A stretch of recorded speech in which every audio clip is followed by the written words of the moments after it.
Hi අපි අද මේ යන්නේ ට්‍රිප් එකක් නන් නෙවෙයි. පොඩි හදිසියකට අපිට අපේ ගමේ යන්න වුණා.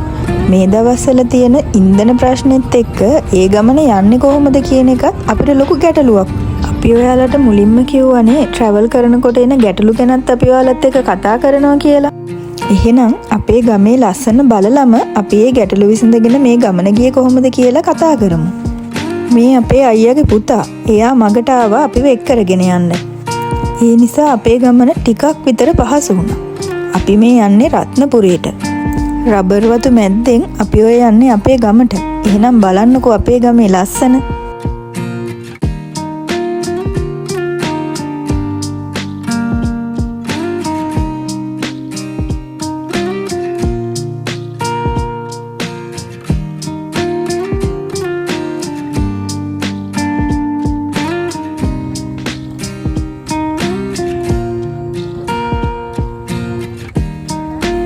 ලස්සනට ඉර බැහැගෙන යන හැන්දෑවේ අපි මේ ලෑස්ති වෙන්නේ උදේ ඉඳන් දැනිච්ච මහන්සිය නිවා ගන්නත් එක්ක පොඩ්ඩක් නාගන්න.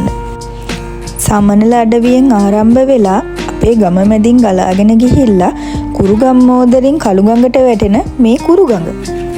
මේ සබරගමුවට පායන කාලේ හින්දා ලොකු වතුර පාරක් නම් ගඟේ නෑ. හැබැයි ඉතින් පහුගිය කාලේ ගඟ දෙගොඩ තලාගෙන ගිය ලකුණු ගම් ඉවුරු දෑලෙම දකින්න තිබුණා.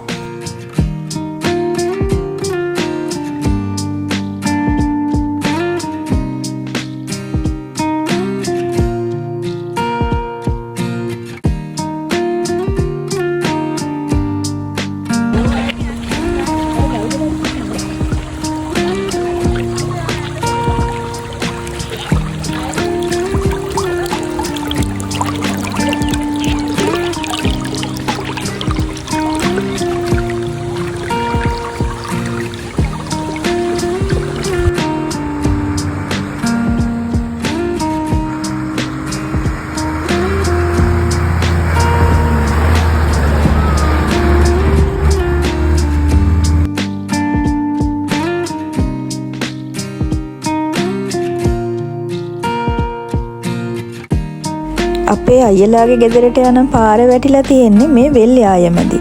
අර ඈත පේන හැම කඳු ගැටයකම වගේ රබර් වවලයි තියෙන්නේ. මේ කෙත් වතු, තේ වතු, රබර් වතු වලින් වට වෙච්ච මේ ගම්මාන හරිම සුන්දරයි. ඒ වගේම තාම හරිම ග්‍රාමීයයි. මම ආසම අන්නේ ග්‍රාමීය බවට. මේ ගම්වල උලඟේ පවා හරිම අමුතු සුවඳක් තියෙනවා. ඒ තමයි සෝබා ධර්මයේ සුවඳ.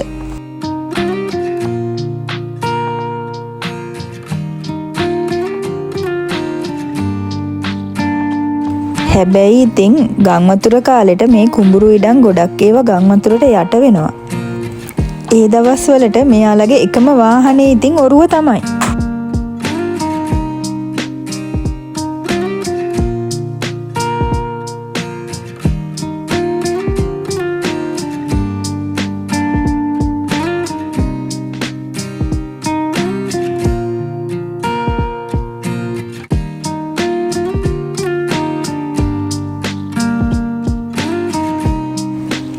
මේක මේ ආසාවට කඩාගත්ත පරමලක්.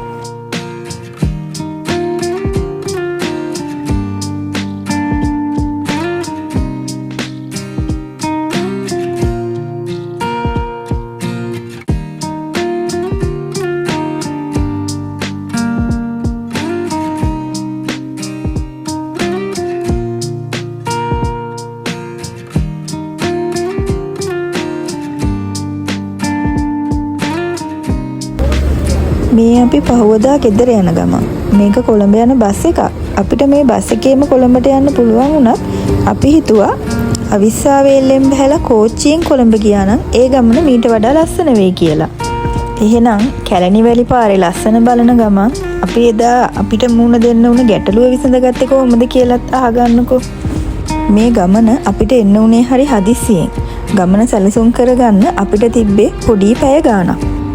ඒත් ඒ වෙනකොටත් එදා දවසේ පොළොන්නරුවෙන් කොළඹෙන කෝච්චි දෙකේම ෂීට් බුක් වෙලා තිබුණා. ඊළඟ ඔප්ෂන් එක උනේ බස් එකේ එන එක තමයි ඉතින්. උදේ පාන්දර බස් වල ෂීට් හොය කරදර වෙනවට වඩා කලින් බුක් කරලා යන එක කෝකටත් හොඳයි.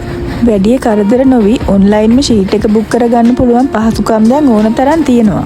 ඒ වෙලාවට තියෙන ඉඩ පහසුකම් අනුව අපිට ඕන කරන ෂීට් එක පවා තෝරගන්න පහසුකම් දැන් මේකේ තියෙනවා. අපිට කලින් දවසේම ආපහු එන කෝච්චියේ ෂීට් එකක් බුක් කරගන්න පුළුවන් වුණා.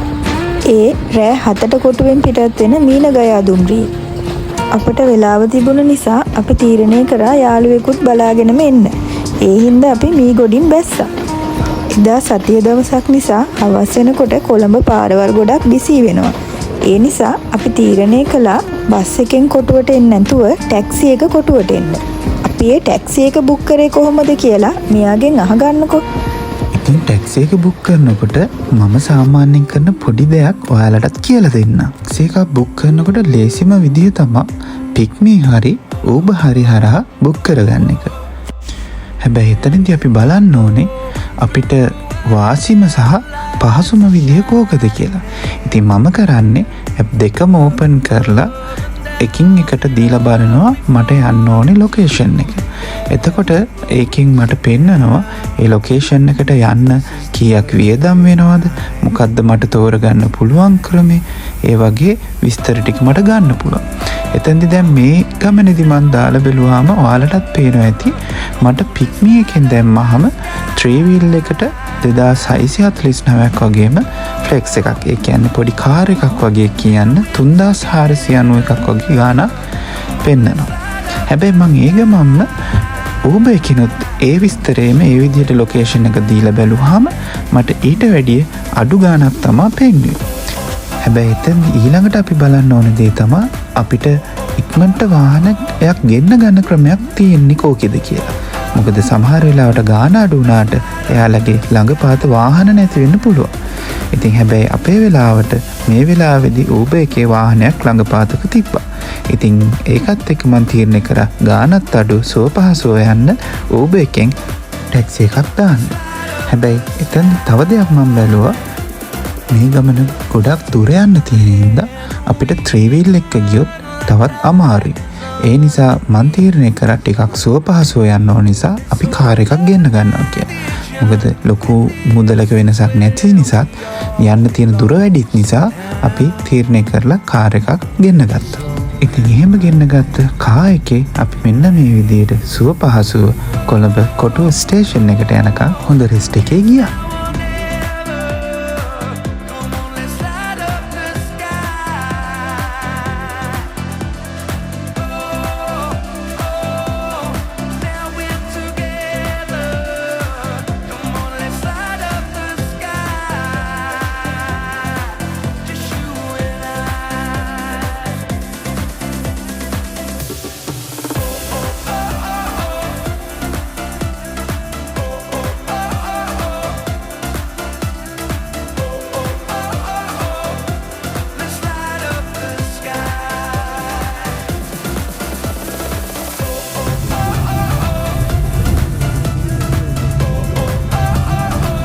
ඉතින් අපි රිලැක්ස් එකේ ඉක්මනට කොටුව ස්ටේෂන් එකට ආවා. හැබැයි අපිට දැන් රෑ යන්න තියෙන නිසා අපි හිතුවා මොනවා හරි කන්න බොන්න දේවල් ටිකකුත් ගන්න. මොකද කෝච්චියේදී අපිට කන්න බොන්න තියෙද කියලා ෂුවර් නැහැනේ. ඒ නිසා අපි ළඟපාත තිබ්බ තැනකින් කන්න බොන්න පොඩි දේවල් ටිකක් අරන් ස්ටේෂන් එකට යනවා. මෙන්න කෝච්චියත් ඇවිල්ලා. හැබැයි ඉතින් අපි කලින් බුක් කරලා ආපු නිසා අපිට කිසි කලබලයක් තිබ්බේ නැහැ. අපි ඉතින් පාඩුවේ හිමීට අපේ දුම්රිය මැතිරිය හොයාගෙන අපි දෙන්නට අදාළ ෂීට් එකත් හොයාගත්තා.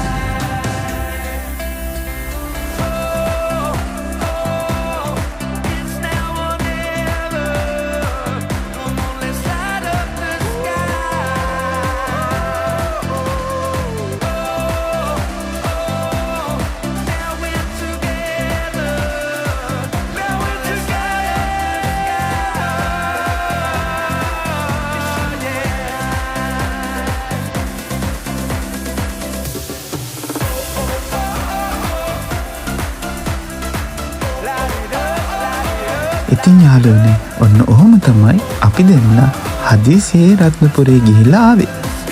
ඉතින් ඔයාලත් කැමති නම් මේ වගේ තවත් අපි දෙන්න ගියපු ලස්සන ගමන් බලන්න අපේ Hideout Couple channel එක subscribe කරලා follow කරන්න. අපි ඉතින් ආය අලුත් වීඩියෝ එකකින් හමු වෙනකම් ඔයාලා හැමෝටම බයි.